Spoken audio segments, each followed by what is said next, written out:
Tegaskan sekali lagi bahwa sikap saya tetap mengamankan Joko Widodo sampai tahun 2024 sesuai dengan konstitusi.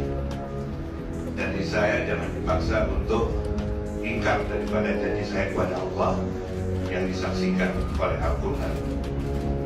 Yang pertama. Yang kedua, kami juga tidak melarang kalau ada rakyat yang mau memasukkan Presiden Jokowi, tidak ada masalah, karena ada pemasukan Presiden itu sesuai dengan konstitusi, ada caranya. Yang pertama diusulkan kepada DPR, kemudian nanti dibawa ke MK, itu yang sesuai dengan konstitusi.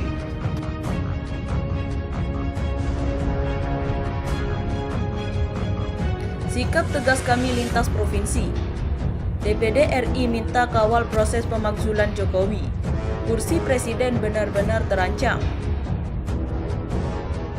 Koalisi Aksi Menyelamatkan Indonesia, rupanya kami lintas provinsi minta Jokowi mundur ya. Jadi kalau kita kaitkan dengan tuntutan untuk meminta mundur, ya kurang lebih sama saja dengan tuntutan untuk memperpanjang masa jabatan presiden dengan penundaan pemilu atau 3 periode.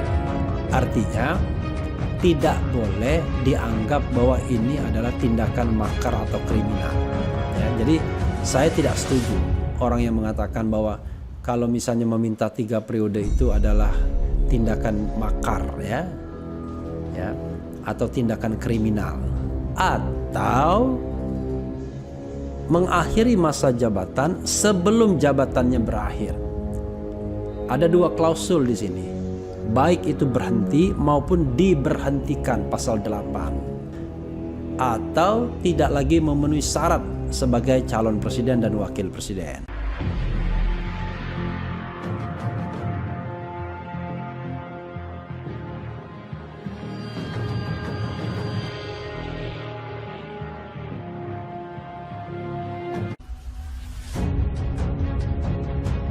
Kami lintas provinsi.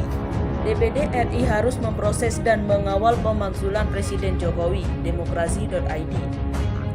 Di tengah-tengah acara diskusi publik simpul jaringan umat Institut Sumatera Selatan Koalisi Rakyat untuk Poros Perubahan di Palembang 28 Juni 2022, Ketua DPD RI AA Lanyala Mahmud Mataliti menerima surat dari Koalisi Aksi Menyelamatkan Indonesia atau Kami Lintas Provinsi.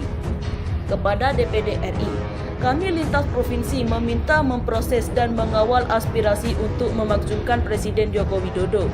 Meniru kami lintas provinsi bahwa telah banyaknya perbuatan melanggar UU oleh Presiden Jokowi, diantaranya menerbitkan UU yang bertentangan dengan UUD 45, diantaranya per PPU nomor 1/2020 Kartu Pekerja, Pendirian LPI atau Lembaga Pengelola Investasi, UU KPK atau melanggar independensi KPK, BI atau pembelian SUN di pasar primer atau UU Keuangan Negara dan UU BI, UU IKN atau berpotensi melanggar UUD, penentuan anggaran proyek kereta cepat atau memakai APBN tanpa prosedur anggaran secara benar, serta proyek-proyek tol BUMN yang membengkak tanpa ada audit investigasi.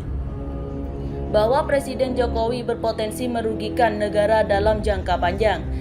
Kereta cepat Jakarta-Bandung di Indonesia menjadikan negara Indonesia dalam jangka panjang berutang ke Cina tanpa keuntungan. Itu akibat dari kurangnya penumpang dan biaya perawatan yang tinggi. Menurut kajian banyak ekonom Indonesia, proyek kereta cepat ini akan mencapai titik impas hingga 30-40 tahun. Hingga ke depan proyek ini akan menambah lebih banyak utang luar negeri bagi Indonesia.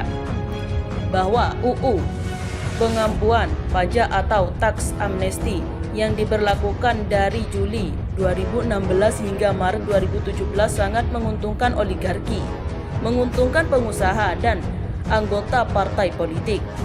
Pada kenyataannya, merupakan pemutihan uang gelap, ungkap tokoh mega bintang Mudrik SM Sangidu dari kami Jawa Tengah. Kami lintas provinsi juga menyoroti pemerintahan Jokowi yang melakukan pembiaran korupsi, kolusi, dan nepotisme atau KKN semakin terbuka dengan kebijakan mengangkat pengusaha menjadi penguasa yang sebaliknya, sehingga banyak kebijakan pihak kepada pengusaha yang bisa merugikan rakyat dan negara atau APBN. Contoh kebijakan penetapan harga tes COVID yang sangat mencekik rakyat dan APBN. Kebijakan ini berlangsung secara menjadikan penguasa merangkap pengusaha menjadi pemilik pengusahaan tes COVID. Bahwa UU Cipta Kerja yang kelahirannya sangat tidak partisipatif, sangat berpihak kepada pengusaha dengan alasan menciptakan lapangan kerja, pada akhirnya merugikan kaum pekerja. Lanjut Mudrik Sangidu. Kami lintas provinsi menilai UU ini akan menghambat upaya pemberantasan kemiskinan dan akan memperlebar kesenjangan sosial. Kaum kaya semakin kaya, kaum miskin tetap miskin. UU Cipta Kerja yang sudah diputuskan inkonstitusional oleh MK, tapi masih tetap dipertahankan. Secara terang benderang Presiden Jokowi menunjukkan arogansi melawan UU 45. Tambah Daniel M. Rashid pada kami, Jawa Timur, bahwa pemerintah Jokowi memanfaatkan dan membiarkan kroni pejabat menikmati proyek anggaran bernilai puluhan hingga ratusan triliun rupiah selama pandemi COVID, seperti proyek kartu kerja, proyek bantuan sosial, atau proyek atas nama pemulihan ekonomi sosial. Sementara UU nomor 2 tahun 2020 telah sengaja disiapkan oleh pemerintah untuk mengembiri wewenang budgeting DPR, mengamputasi KPK dan KPK di bidang pengawasan, serta lembaga berperadilan untuk memeriksa dan mempertanggungjawabkan anggaran pandemi ribuan triliun, hingga memberikan imunisasi berlebihan kepada pejabat eksekutif yang mengelola dana pandemi tersebut. Kami lintas provinsi menilai Presiden Jokowi membiarkan para menterinya dan relawannya atau projo melakukan orkestrasi pembentukan opini secara terang-terangan berjuang untuk melanggar UUD dengan memperpanjang masa jabatannya presiden dan keinginan 3 periode, tangan rekayasa berbagai cara tanpa memberikan sanksi dan melarang secara tegas, hanya memberikan alasan berwacana. Di alam demokrasi tidak bisa dilarang. Padahal niat dan keinginan serta tindakan tersebut sangat jelas melanggar UUD, bahwa presiden semestinya sangat tahu bahwa pengusaha besar masalah yang membantu usaha keluarga terutama anak-anaknya, Gibran Rakabuming Raka dan Kaisang Pangarep, yang merupakan dugaan tindak pidana money laundering.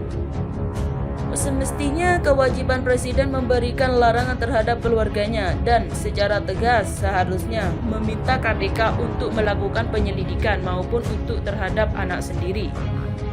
Menurut kami, lintas provinsi, Presiden Jokowi semestinya sangat paham UU kehakiman, terutama hakim MK yang sangat terkait dengan permasalahan hukum pemerintahan, sehingga mestinya tidak membenarkan adanya konflik kepentingan terjadi yang pada institusi terhormat tersebut.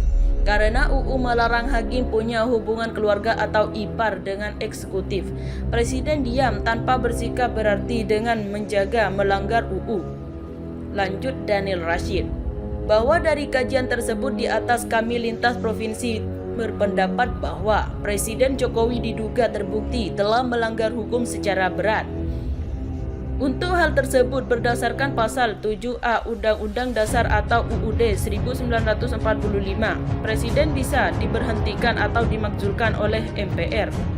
Karena DPR RI adalah lembaga tertinggi negara sejajar dengan DPR RI dan merupakan bagian dari MPR RI.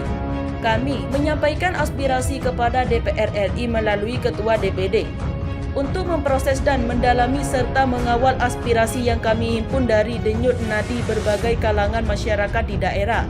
Tegas Sekretaris kami lintas provinsi, Sutoyo Abadi. Kami sampaikan aspirasi pemakzulan Jokowi Begini jawaban Lanyallah. Koalisi Aksi Penyelamatkan Indonesia atau Kami Lintas Provinsi menyampaikan aspirasi kepada Ketua DPD RI, AA Lanyallah, Mahmud Mataliti serta sela-sela diskusi publik simpul Jaringan Umat Institut atau Sijarum Institut bertajuk Dialog Kebangsaan Koalisi Merakyat untuk Poros Perubahan pada Selasa 28 Juni. Aspirasi kami yang tertuang dalam surat nomor 23/2022 untuk meminta agar memproses dan mengawal aspirasi untuk memakzulkan Presiden Joko Widodo. Presidium kami Jawa Barat, Syahril Jovian, memaparkan alasan mendesak pemakzulan Jokowi. Dia menyebut telah banyak perbuatan melanggar UU yang dilakukan oleh Presiden Jokowi, di antaranya menerbitkan UU yang bertentangan dengan UU 1945, kata Syahril. Sebagai contoh, Syafril menyebut per UU 1/2022 Kartu Pekerja, pendirian LPI atau Lembaga Pengelola Investasi, UU KPK yang melanggar independensi KPK, Bank Indonesia pembeli SNN di pasar primer berdasarkan UU Keuangan Negara dan UU BI, UU IKN, penentuan anggaran proyek kereta cepat dengan memakai APBN tanpa prosedur anggaran secara benar, serta proyek-proyek tol BUMN yang membengkak tanpa ada audit investigasi. Dari kajian tersebut, Syafril menyebut Kami Lintas Provinsi mendapat bahwa Presiden Jokowi diduga terbukti telah melanggar hukum secara berat.